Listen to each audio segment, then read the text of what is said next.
If you're like I used to be, you have a tendency to complain about your circumstances, blame someone for not getting the results you want, perhaps shame someone for not fitting into your version of the world, and even find yourself constantly comparing your life to others. I had to dig deep within my soul to realize and understand that none of these habits I'm about to share with you got me anywhere. These are simply useless habits, without any value, and led me to wasting my precious time on earth. Only after an eye-opening event in 2017 was I able to become aware of these self-destructive habits that kept me captive in a life I no longer enjoyed living. I'd fight for my beliefs and limitations. I thought my way was the only way. Getting to know ourselves and become familiar with who we are and what we do on a day-to-day basis is the first step we must take when we are ready to change and eager to live a life filled with meaningful events.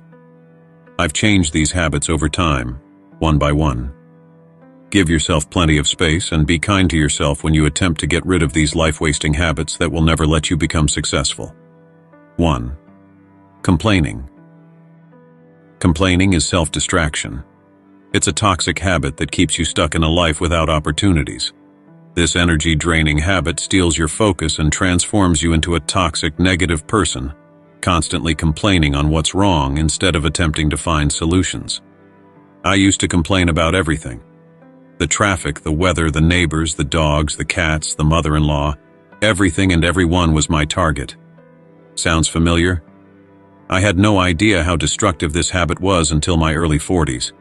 It sucked the life out of me and led me down the rabbit hole of drowning my complaints in alcohol. Save yourself some time and teach yourself to stop complaining.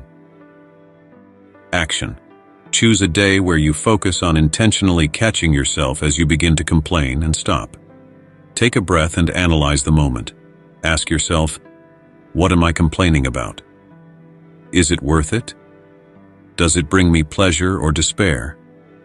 Thank yourself for being aware of your complaining habits and repeat this process day after day until you find yourself laughing about these reactions to life. Your life will become more joyful, and your friends won't know what hit you.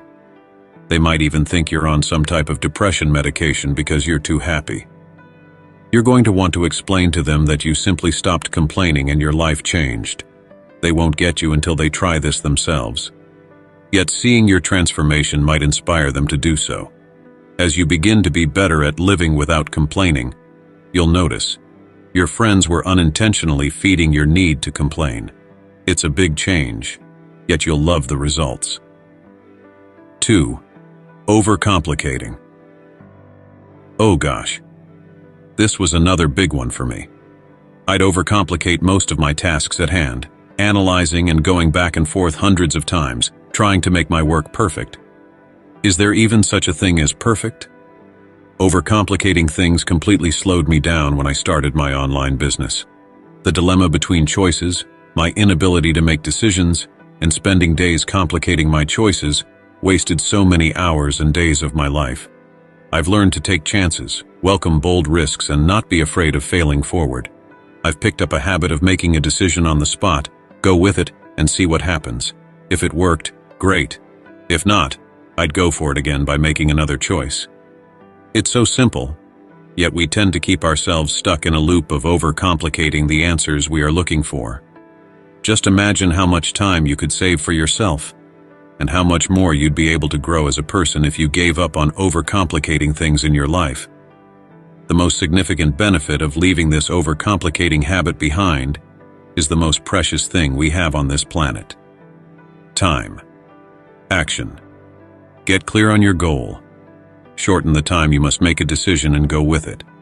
Let go of all what-ifs that don't support your goal. Accept that failure is part of your progress. Train your mind. Good enough is good enough. Remember, whatever you choose, if it doesn't work, you can always make another choice. When my clients applied this approach in the midst of overcomplicating their tasks, they were able to complete their tasks faster, learn their lessons quicker, and shifted their perspective on perfectionism while gaining powerful confidence in themselves. Whenever you find yourself overcomplicating something, give this approach a try and see what happens. 3. Blaming.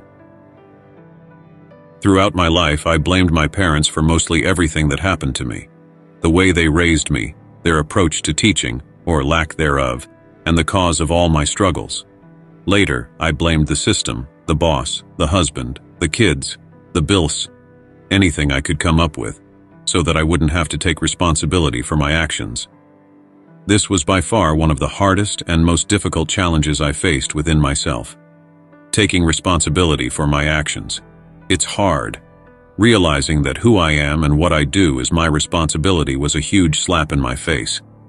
I struggled to overcome this time-wasting habit, having to forgive myself, forgive others, and begin to learn how to love myself with all the good, the bad, the ugly. Think about your day for a moment. Have you blamed someone or something today? For example, do you blame the algorithm that you have fewer likes than someone who posted about the same thing as you did? It's the algorithm's fault, stupid machines. Why doesn't it favor me more? Or perhaps, you blame your partner for feeling drained and miserable at the end of the day because she didn't take out the garbage or help you with the dishes or with your kids. It's certainly not an easy task to get rid of this blaming habit, yet it's possible. Just imagine, you begin to praise your significant other every time they do something that you might overlook at the moment and thank them for their amazingness. Thanks so much for picking up the kids today. Appreciate you. Mom, thanks so much for teaching me how strong I am. Appreciate you. When you praise someone for what they do, they tend to do more for you. We are so easy to miss the little things in life, yet we make a huge fuss about one thing that may have not gone the way we wanted to. Next time you think about being upset with something someone did to you, try focusing on the things they do for you more often. In time, you'll notice how loving they are. Yes, your boss too. Perhaps you're not ready for that promotion yet. You have skills to master before you can handle such responsibility. Look at the things that are happening in your life from a perspective that is happening for you and not to you. It's teaching you something that you might not be aware of consciously. When you stop blaming, the dark clouds disappear from your world, and you begin to see the beauty of all that's around you. Take it in. Be that change you want to see. Allow yourself to forgive and begin to love your life. Action. You can simply do the same steps as with complaining. Try not to do two habits at the same time. Once completed living complaint-free, you'll be eager to go on the next mission. Conquer blaming. Change takes time. Be kind and patient with yourself. You've got this.